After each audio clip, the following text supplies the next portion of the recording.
All right, you probably recognize this, okay?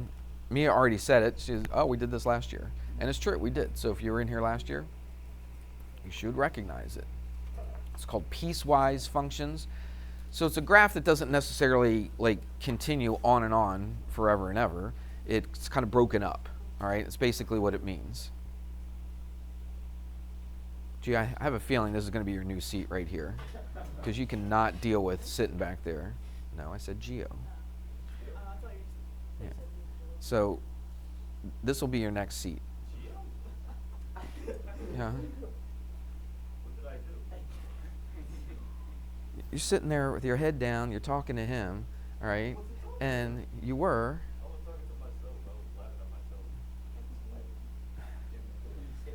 All right, let's continue. Oh, my word. So I'm not going to write down the definition for it, but I'll just read it off to you. It says that different equations are used for different intervals of the domain. All right, so the domain is going to be broken up into different parts. So the domain's not necessarily all the real numbers for a piecewise function, okay? So that's basically what it's saying. There's a little graph on there. Do you see the graph in the book? I think it's in the book. I wrote it down in my notes. It's got distance and time, and it's got this, whatever it is, a car maybe, going 30 miles per hour, then it's stopping, right? And it makes a graph. That's a real-life example of a piecewise function. But let's just jump to example 1. Since we've talked about this last year, let's just go right to example 1. So this would be an example of a piecewise function, and here's what it is. They're going to actually ask you to graph 3 pieces. That's why it's a piecewise function. So you're going to graph, I should have put this over here.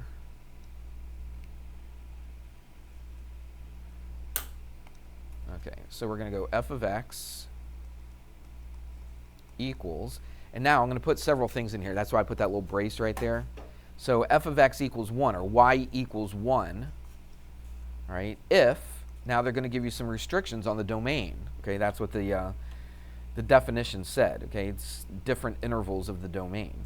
So if x is less than or equal to -2, so we're going to graph y equals 1, but we're only going to graph the x's that are less than or equal to -2. So anything greater than or equal to 2 is not going to be on that graph.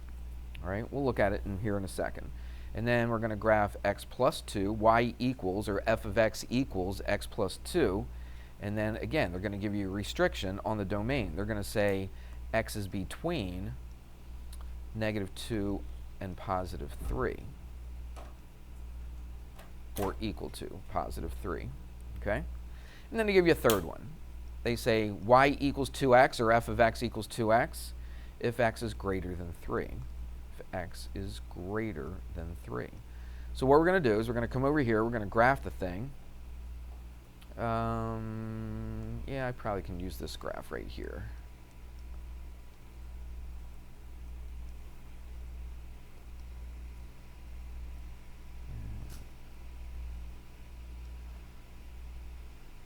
Get a little easier. All right, so let's use different colors here. Let's go red for the first one. All right, so we're going to graph f of x equals 1, or just y equals 1. What does that look like? What kind of a graph is that? It's a horizontal line that goes through the y-axis at y equals 1, okay? So it's going to be a horizontal line that goes through here. But, now watch, if we did not have any restrictions, it would just look like that, wouldn't it? Agreed? Okay, but can we use all the x's? No, we can only use the x's that are what? Less than or equal to -2. So really, it just starts right here and goes to the left. So I'm going to take this, let's try that again. Okay? So that is your graph of that piece of that function. I'll put a dot there because it's or equal to, just so you know that it does include that point, or it could include that point. Everybody got that so far? So it's not just regular y equals 1 and it just keeps on going forever. you have to see where your restriction is, so we can only use the x values that are less than or equal to -2. I cannot use this part of the graph because all these x's are greater than -2. All right, that's pretty easy. What about this one? Let's do this in a different color. Let's go blue. So y equals x plus 2. So let's just graph y equals x plus 2 like normal. All right, I'll write it right here. Y equals x plus 2. If I was going to graph that with no restrictions at all, what would that look like? Well, it would have a y-intercept at 2, correct? And it would have a slope of 1. So up 1 over 1, up 2 over 2, it would look like this, and then you would connect them, correct? But, there we go. But we're not going to use that whole entire thing because the x's can only be what? Between -2 right here. Well, I should put an open circle, shouldn't I? Oops. So an open circle at -2, and it goes to 3 on the x-axis. 1, 2, 3. So where is that on the graph? It's right here. So I'll put a dot right there. So my graph can only go between this open circle and that closed circle. So I'm just going to take the graph. Now, I'm writing the whole entire line. You don't necessarily have to do that and erase it. I'm just kind of letting you visualize, all right, what we're doing here. So this would go to here, and this would go to there. And there you go. So that's that piece of it. Everybody see that? So you can't continue along the x in that direction and the x in that direction. It can only go from -2. Did I do that right? Oh, I should have said 3, shouldn't I? It should have been here, correct? My bad. We'll fix it. There you go. Forget that little dot right there. There we go. That's what it should like, to -3, or to +3. -2 to +3. And it's closed at +3, and it's open at -2. That's why you put that open circle here. And we'll make this a little bit bigger so we can see it. There we go. It's closed right there. We got one more to do. Let's do that in a different color. Let's go yellow. So now we're going to graph what? F of x equals 2x, or y equals 2x. How would I do that if I didn't have any restrictions at all? Well, my y-intercept is what? 0. And the slope is +2. So up 2 over 1 right here, up 2 over 1 right there, up 2 over 1 right there. Everybody see that? But it says we can only use the x values. If you wanted to, I might as well continue the same idea that we've been doing. So if you graphed a so-called regular graph of this with no restrictions on the domain, that's what it would look like. But we are restricted on the domain. We can only use the x's that are greater than 3. So let's go on the x to 3. 1, 2, 3. Where does it hit the line? It hits right there. Now it says greater than, so what kind of a dot do we put there? It's going to be open. It's going to be open circle. So now, all the stuff down here I can't use. I can only use the stuff from or greater than +3. So from here on out. So I can only use this part of it right there. Does that make sense? And so what I'm going to do is just take this, move it up to here, and there you go. And that's your piecewise function. Okay, that's this whole thing graphed. Yes. If it doesn't have an or equal to, it's open. If it has an or equal to, it's closed. So this, it's between, it's greater than -2. So at the -2, see how this is open, all right? So I just put an open circle, right? This is or equal to. If it's or equal to, we put a dot, right? Right here is greater than 3, so it cannot include 3. That's why it's open. If it's open, it means it's super, super close to it, but it can't be right on it. Does that make sense? So every time we see greater than or equal to or less than or equal to, it's always closed. Anytime you just see less than or greater than, and there's no or equal to it, it's open. We good? Any other questions on this? All right, here's the weirdest one out of all of them, all right? And you did this last year, so at least you've seen it before. But it is weird, I would agree. Tell you what, let me just copy that so when I'm ready to use it, I can pop it on here. This is called a step function. I guess there's different kinds of step functions. This is one specific type of step function that we're going to do, and it's called the greatest integer function. The greatest integer function. This is just a subcategory, a more specific type of a step function. So step function, they all have a similar look to it. This particular one is called the greatest, forgot the T, the greatest integer function, okay? And this is how we designate it. Like if I said, what's the greatest integer function of x? It's like a double bracket. So that indicates greatest integer function. So if I said, graph this, then you're graphing the greatest integer function. What in the world does that mean, the greatest integer function? Well, I'm glad you asked. So, there we go. You didn't ask? I thought you asked. All right, so let's just start at 0 right now. We'll put some negatives in a minute, all right, but let's just start at 0. And then what I'm going to do is I'm going to put a 1. I'm going to put a bit of a space here because we're going to talk about some numbers in between here. Now, the greatest integer function means the greatest integer not greater than x. Let's write that down. I think that's important enough. The greatest integer, the greatest or largest, okay, the largest integer, the greatest integer, not equal to x. What does that mean? I'm sorry.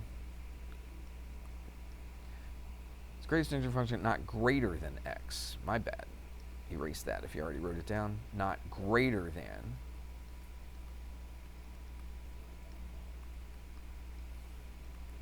All right. If I just told you that, you'd have no idea what that meant. All right. So let's come over here and look at it. So let's pick some numbers in between here. Let's pick a 0.5. Let's pick a 0.25. And let's pick a 0.75. So if I said, what is the greatest integer function of this, I'm going to have to make a list of points on my table, and then I'm going to graph those points. So if I actually pick an integer, 0 is an integer, okay? I always have a hard time explaining this, but once I get going, then I'm okay. But it's been a year since I've talked about this. So the greatest integer not greater than x. So 0. So if I pick 0, 0 is the largest integer not bigger than 0. Even saying that doesn't make sense to me. Let's do this one. Let's do the fractions. Watch, the fractions make sense. Every time you see the integer, watch, here's an easy way to do it. Whenever you see an integer, you're just going to put that integer. Whenever you see a 1, that's an integer, correct? Yep. Hey, shh. You put a 1. Everybody see that? Now, it's the stuff in between. What are we going to do there? So 0.25.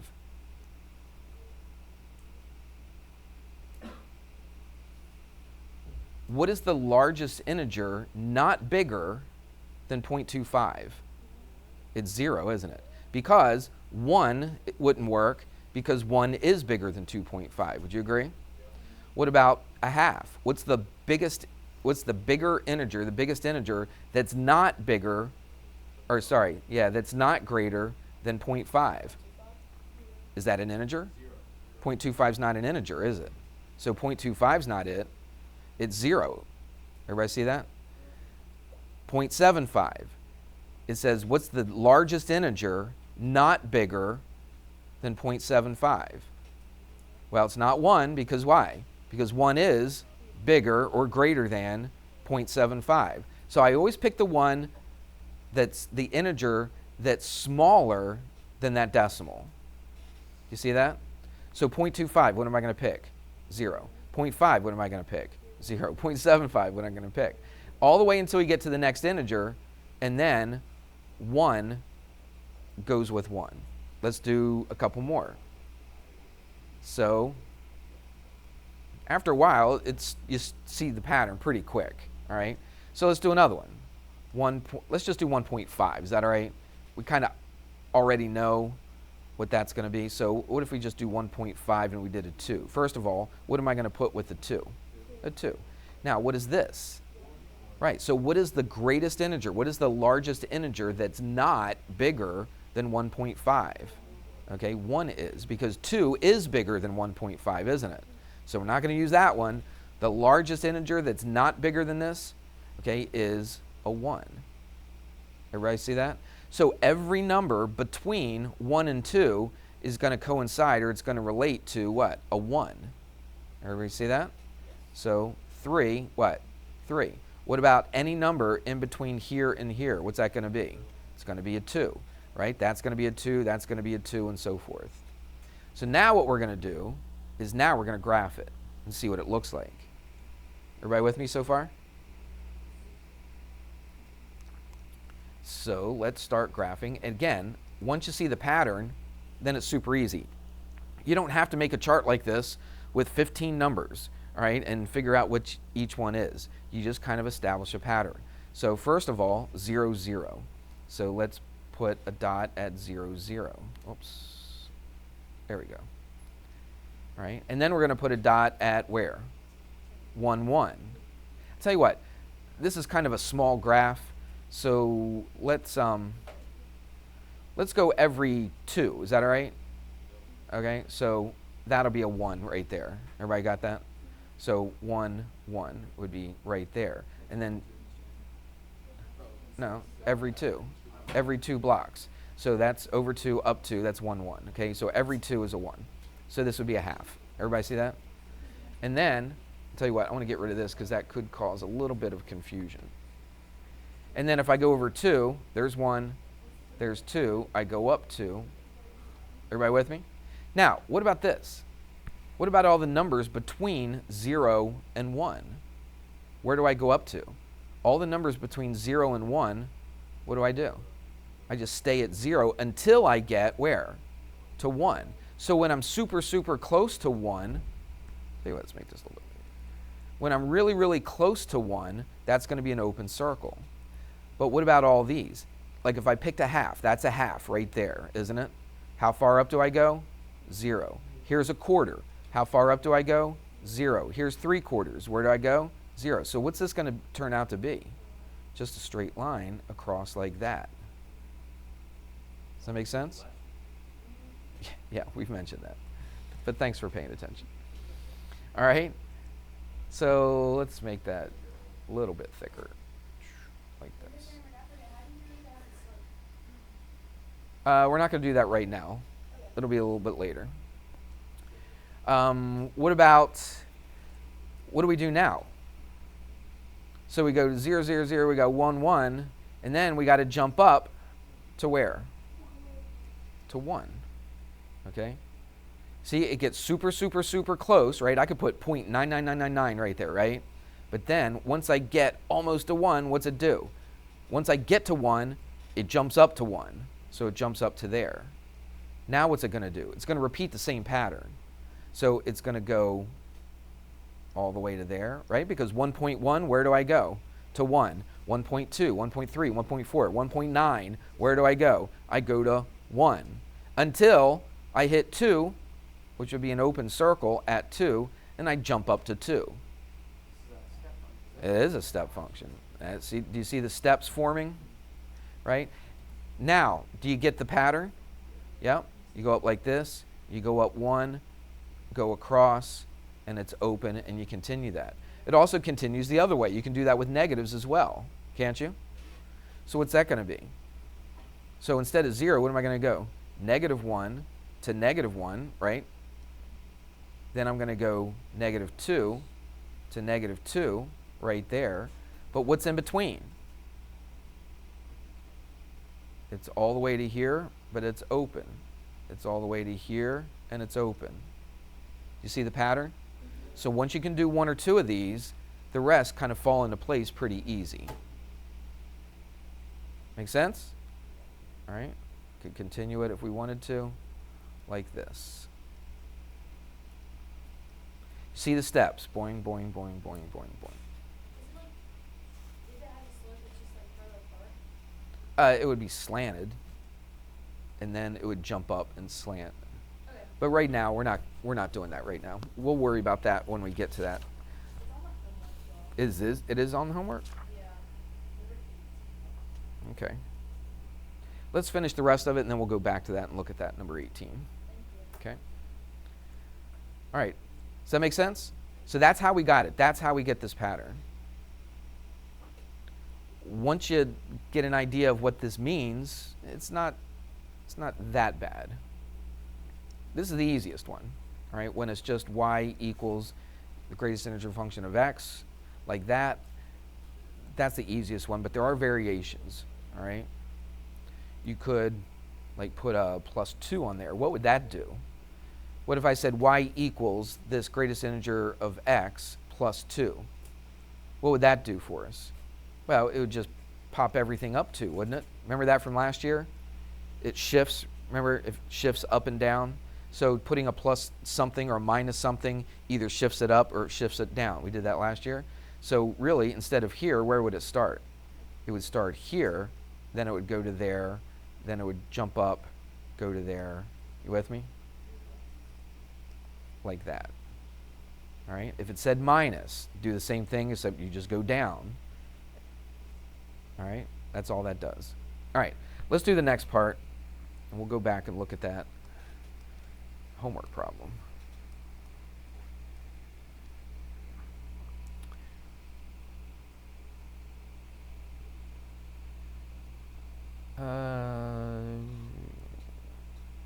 Yep. So these are, it's not really a step function, but it's another function we haven't done this year. Well, we did it last year. Absolute value. Remember absolute value? What does absolute value mean? So if I said the absolute value, okay, it just means if I take the absolute value of 5, what's that? It's 5. What's the absolute value of -5? It's also 5. Okay? Make sense? All right, so let's just do a little table with a few. So if I wanted to graph y equals the absolute value of x. But now we're kind of getting away from just saying y equals, well, what have we been saying? F of x. Kind of means the same thing. All right, so we'll write it like that because you're going to see that more often than you'll see this, okay? It just means the same thing. So what does that mean, absolute value of x? Let's pick some numbers. Let's pick a few negative numbers. Let's pick 0. Let's pick a few positive numbers. Let's see what we're going to get. So if we put -3 in for this, we're finding the absolute value, -3. What is that?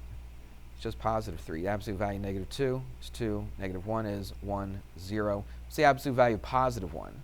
It's +1, right? It doesn't change positive, okay? It just keeps everything positive. So if it was negative, it's positive. If it was positive, it stays positive. That's what absolute value does. A lot of students get that mixed up and they think it just changes the sign every time. If it was positive, it changes to negative. No, it always keeps it positive. Absolute value is how far away you are from 0. So if I'm over here at -3, how far is -3 away from 0? How many places is it away? Just 3 places, right? The distance is 3. Make sense? Doesn't matter if it's -3 or +3, the distance from 0 is the same. That's what absolute value is doing. It's just showing you how far away from 0 that you are. How far away from 0 is -2? It's 2 places, right? Everybody understand that? So that's what absolute value is. So let's graph it. And these are pretty easy to graph. All right, let's change colors. All right, negative 3, 3. Let's see what that looks like. We'll go by ones again on this time. Okay, so now each block is 1 now. All right, so 1, 2, 3, 1, 2, 3. There's negative 3, 3. Negative 2, negative 2, negative, oh, I'm sorry, not negative. What am I doing? Negative 3, positive 3. 1, 2, 3, 1, 2, 3. There we go. That's negative 3, 3. And then negative 2, 2, negative 1, 1, 0, 0. 1, 1 is right there. 2, 2, 3, 3. And you could keep going if you wanted to. But you see the pattern now, don't you?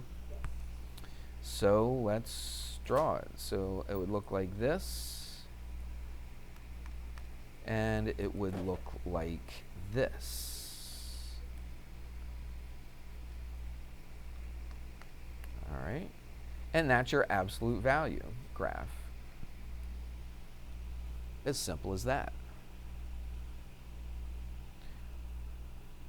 What if they did this? What if they put a negative out in front of it? Then what would it do? Well, let's see it. Okay, so instead of negative 3, 3, it's going to be negative 3. What's the absolute value of negative 3? It's 3, but then you put that negative. What's it going to do? Make that negative. Everybody see that? That's going to make everything, well, not 0, but everything else negative. So what does that do to this? Negative 3, negative 3. 1, 2, 3. 1, 2, 3. You see that? Now it's going to go down like this. Positive 3, negative 3. 1, 2, 3. Down like this. So your graph is going to, let's just do this in a different color. Now your graph is going to go like this. So what did that negative out in front do to your original graph? Just flipped it. Exactly right. Okay.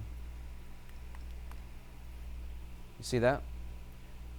What if, let's stick with the red one. And what if this said plus 2? Kind of like that step function thing that we did. I'll do this in a different color as well. What if you had this? So the original red one is this, isn't it? What does that plus 2 do to the red one? Just moves it up 2. Now, if you wanted to, you could have put it in your chart, right, and see what it does. So remember, originally this was negative 3, 3, right? So if I put a plus 2 in there, what is it? It's negative 3, 5. Agreed? So where's negative 3, 5? 1, 2, 3. 1, 2, 3, 4, 5.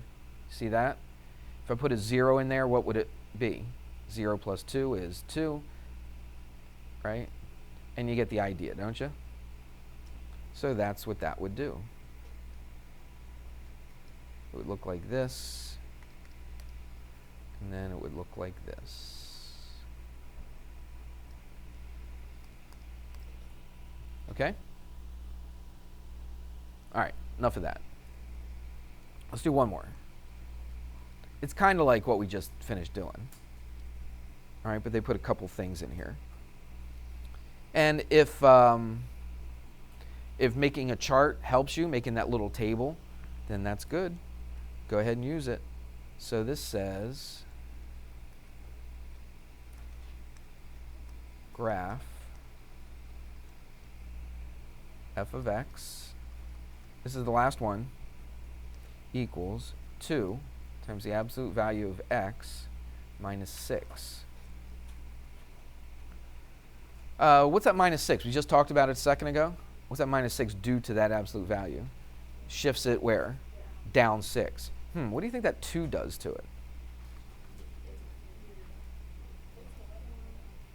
It's going to make it a little steeper, a little skinnier, okay? But let's just put some numbers in and just see what it does. Let's do that negative 3, negative 2. 0, 1, 2, 3. Now, if these things get bigger numbers and a little more complicated, you don't want to go through this. But since this is the first time we're looking at it, let's do it. So let's put negative 3 in for this. The absolute value of negative 3 is 3 times 2 is 6. 6 minus 6 is 0. Everybody good? And then put a negative 2. That's 2. 4 minus, that's negative 2. Yeah?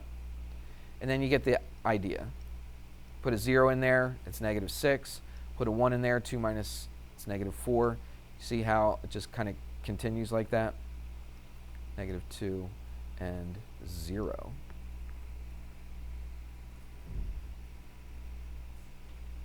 All right. And now we can put it in here. You know what I should have done? Let's do this. Let's put the original absolute value in there, right? Just y equals absolute value of x. Is that all right? Just to compare it. That's all I'm trying to do. You don't have to do this on your homework or to get it right. Just doing it to compare the two. So now let's do this in a different color. Let's go green. Let's put these numbers in. Negative 3, 0. Where is that? 1, 2, 3, 0. Negative 2, negative 2. Negative 2, negative 2. Negative 1, negative 4. 1, 2, 3, 4. 0, negative 6. Everybody see that? And then the other is just going to be a mirror image, isn't it? Of the left side. So this is what our graph looks like. I'll extend it all the way through. Like that. And like this. Yep. So tell me something about that green one compared to that red one. Well, it shifted down, right? Shifted down to negative 6, right? That minus 6 means it shifts down negative 6. What did that 2 do to that green one compared to the red one? Made it what? Made it skinnier, okay? So it made it steeper, didn't it? It increased the what? Slope of it. Everybody see that? All right, so that's the comparison between your original y equals absolute value of x, and then you can do a bunch of stuff with it. You could put it into a little chart like this, but if you look at it, instead of just going up 1 over 1, what did it do? It went up 1, or sorry, up 2 over 1, and that's a slope of 2, isn't it? All right, so did you really absolutely need this? Not really. It's good the first time, but there you go. All right. Yes. Yeah, we'll go over the homework tomorrow. So we didn't have time today, but we'll do it tomorrow. So section 1-7, 11 to 22. Well, let's put page number, page 49. And 11 to 22.